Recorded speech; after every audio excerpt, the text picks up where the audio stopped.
At least 7 Americans are among the wounded in the Brussels attacks. A group of Mormon missionaries were hurt in the airport blast. A former college basketball player who lives in Michigan was also injured. And a couple with ties to Kentucky are among the missing. Vladimir Duthiers of our digital network, CBSN, is outside a hospital in a Brussels suburb where some victims are receiving treatment. Vlad, good morning. Good morning. A U.S. Air Force officer and members of his family are also wounded. Some of them are reportedly in serious condition. Several U.S. residents remain here in this hospital this morning, recovering from their injuries, and that includes the former basketball player whose photo has now been seen around the world. Of all the images of carnage in Brussels, perhaps none is more striking than this. 37-year-old Sebastien Bellin lying in a pool of blood at the airport. We were woken up at 4 o'clock in the morning by friends who had seen the picture. I knew when that picture had been taken, he was alive, but then you wonder, you see all this blood and you say, is he going to make it? After calling several hospitals in Brussels, Bellin's father, Jean, was able to speak with his injured son.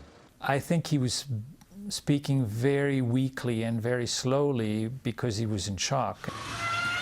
He saw people dead and people dying. I'm sure that will stay with him for the rest of his life. Sebastien Bellin played for 2 NCAA teams in the U.S. and was a star center for a pro basketball team in Belgium.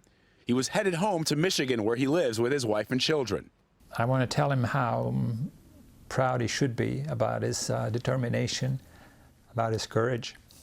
In all, officials say at least 250 people were injured in Tuesday's terrorist attacks, including 3 Mormon missionaries from Utah, Richard Norby, who suffered a reported injury to his leg, Mason Wells, and Joseph Empey.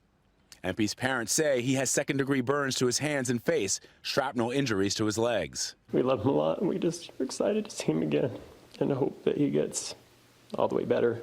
Mason Wells' family says he's also been treated for burns and shrapnel injuries. Incredibly, this is not the first time Wells has seen terrorism firsthand. He was standing near the finish line 3 years ago when terrorists detonated explosives at the Boston Marathon. Wells was also in France, but not in Paris when those terrorist attacks occurred in November. Stay down. Stay down. The State Department said it does not know of any Americans killed in the Brussels attack, but several Americans are reportedly still unaccounted for, including this brother and sister from New York. Family members say they were on the phone with them, heard an explosion, and got cut off. The siblings haven't been heard from since. A couple from Kentucky is also reported missing, Nora. All right, worrisome indeed. Vladimir Duthiers in Belgium, thank you so much.